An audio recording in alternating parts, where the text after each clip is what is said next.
pemilih di dalam TPS pemilu dan pemilihan itu akan sama, mestinya beberapa peristilahan ini juga kita akan buat sama. Karena kalau si dalihnya mungkin sudah akronim-akronimnya sudah dibuat sama di dalam desain undang-undang pemilu, sebenarnya kita tidak perlu punya dua ruang untuk mengelola daftar pemilih ke depan. Kalau daftar pemilih berkelanjutan itu akan dikelola pasca pemilihan dan pasca pemilu, artinya dia kan hanya akan menjadi satu saja. Jadi TPS-nya orang nggak terlalu berubah-ubah, kecuali dia memang pindah gitu. Jadi yang akan dirawat itu pemutakhiran itu yang saya bayangkan memang harusnya sampai tingkat TPS.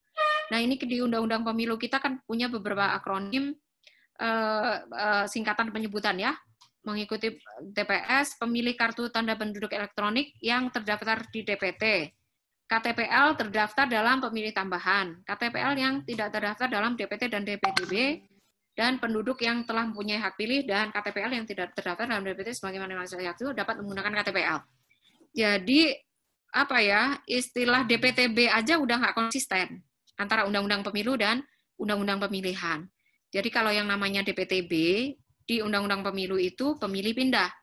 Kalau DPTB di Undang-Undang Pemilihan itu pemilih yang menggunakan KTPL. Nah, kenapa mesti beda-beda ya kan? Toh pada kenyataannya format yang digunakan untuk melayani pemilih yang semacam itu hanya satu. Dia akan diberikan A5 untuk pindah pemilih. Next slide. Kemudian, next slide. Oke, ini untuk di jenis pemilih di Undang-Undang Pemilihan ya. Di pasal 95, pemilih yang berhak mengikuti pemungutan suara meliputi. Jadi ada yang memang sudah terdaftar di DPT, kemudian pemilih yang menggunakan di TPS lain. Kemudian nanti dia 3 menit lagi. Oke, tinggal 2 slide lagi kok. Dalam hal pemilih tidak terdaftar, terus kemudian, nah nanti mungkin bisa dipelajari karena saya kira bukan hal yang baru. Oke, lanjut, next slide. Agar tidak mengantuk pesertanya. Oke, penjelasan DPTB tadi udah ya, lanjut aja. Kita lanjut ke desain. Satu slide lagi di belakangnya, oke. Nih, kita sedang berbicara dengan apa yang akan sedang dan sedang kita kerjakan. Di dasar hukum, di Undang-Undang 1 2017 itu, memang sudah mengamanatkan bagaimana soal pemilih secara berkelanjutan ini dilaksanakan. Mulai dari surat edaran sampai di pasal-pasal. Nah, pertanyaannya mungkin kemudian nanti bagaimana soal mekanismenya yang ada di undang-undang ini. Karena di situ memang ada hal yang belum sinkron ya secara teknis. Bagaimana pasal 202 ini muncul, sementara pasal 202 itu mengamanatkan bahwa data yang dimaksud itu adalah pada 201 ayat 5. Nah, coba kita ke slide berikutnya. Nah, ini. Di sini, satu sisi, saya selalu menyampaikan setiap kali ada diskusi DPB kepada teman-teman KPU Kabupaten Kota bahwa kewenangan untuk melakukan pemutakhiran pemilih secara berkelanjutan itu stakeholder utamanya yang sangat disebut di sini adalah KPU Kabupaten Kota. Jadi KPU Kabupaten Kota itu menggunakan data pemilih potensial pemilu sebagaimana dimaksud ayat 201. Permasalahannya 201 ini diberikannya adalah pada saat menjadi DP4. Coba nanti sambil dicek ya di pasal 20. Nah, ini data kependudukan yang telah disinkronkan oleh pemerintah bersama KPU sebagaimana dimaksud pada ayat 4 menjadi data penduduk potensial pemilu. Sementara potensial pemilu yang dimaksud yang kemudian disinkronkan itu kalau di ayat 3-nya itu diberikannya memang 16 bulan sebelum pemilihan, pemungutan suara. Artinya memang di sini saya kira memang perlu pasal penjelas atau kemudian kalau undang-undang pemilu ke depan itu harus mengembangkan desain soal pemilih berkelanjutan, pemutakhiran pemilih berkelanjutan ini harus merigidkan. Sebenarnya sumber data kita yang dimaksud ini kalau sekarang dirujuk 201, bagaimana kalau ini misalnya bukan dalam pemilihan? Karena memang yang ada di 201 itu di ayat 3-nya 16 bulan. Sementara kita dituntut untuk melakukan apa di pasal ini dan pasal 204 itu kita diminta untuk melakukan pemutakhiran secara berkelanjutan. Nah, tata caranya daftar pemilih itu apa ya? Disusun dan dimutakhirkan dalam bulan per bulan sesuai dengan surat edaran 181 dari KPU RI. Nah, kalau dimutakhirkan secara bulan per bulan, sementara data kita terbatas atau baru sebatas dari tanggapan masyarakat dan juga mungkin instansi atau data lain yang relevan, sebenarnya kita tidak terlalu memenuhi harapan di mana undang-undang ini menginginkan sebenarnya adalah daftar pemilih itu sumbernya tetap data potensial pemilu itu. Nah, masalahnya kan potensial pemilih-pemilu itu diberikannya 16 bulan. Kalau kita punyanya ya 2019, kalau 2019 mah ya pasti sudah selesai.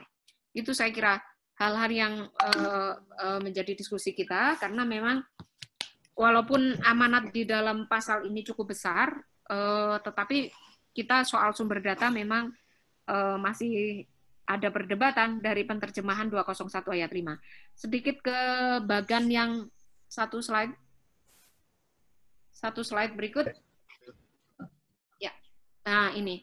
Jadi kalau kita baca dari pasal 201, 202, dan 204 itu tadi, kalau kita terjemahkan kan begini.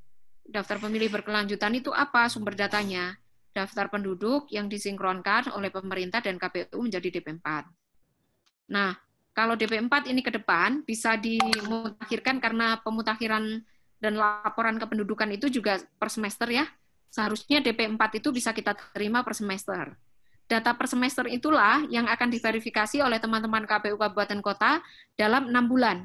Jadi misalnya gini, KPU Kabupaten Cirebon semester pertama tahun 2020 itu punya potensi pemilih tambahan itu 5.000 orang gitu. Jadi 5.000 orang itulah yang akan dimutakhirkan, difaktualkan dalam 6 bulan. Nanti misalnya di bulan Januari dari 5.000 orang itu yang berhasil difaktualkan dan diyakinkan bahwa yang bersangkutan itu telah memenuhi syarat untuk ditambahkan di dalam daftar pemilih itu misalnya baru 100 orang atau 200 orang. Ya nggak apa-apa. Berarti nanti pada saat diplenokan, plenonya ini berarti bertambah 200 orang. Bagaimana dengan 4.800 yang lain? 4.800-nya dikerjakan dalam 5 bulan lagi. Terus seperti itu.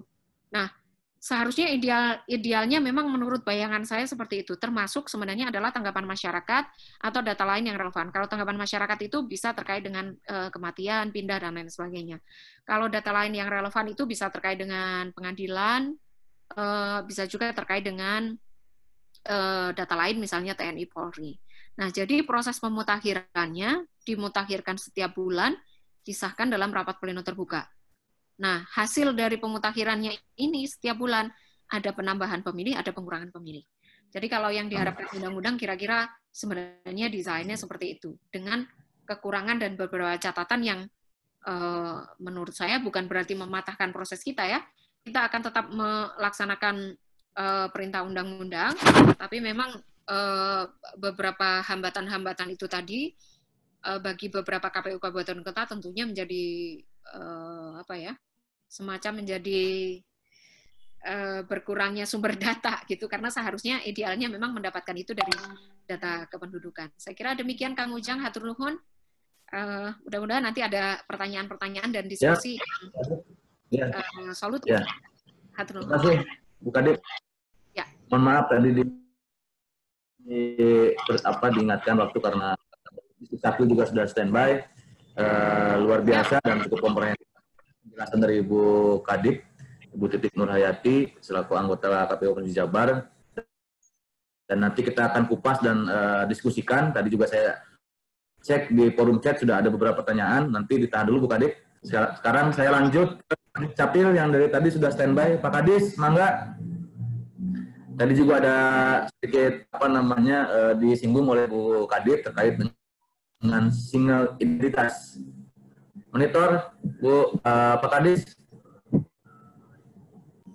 Di unmute, mute-nya diaktifkan.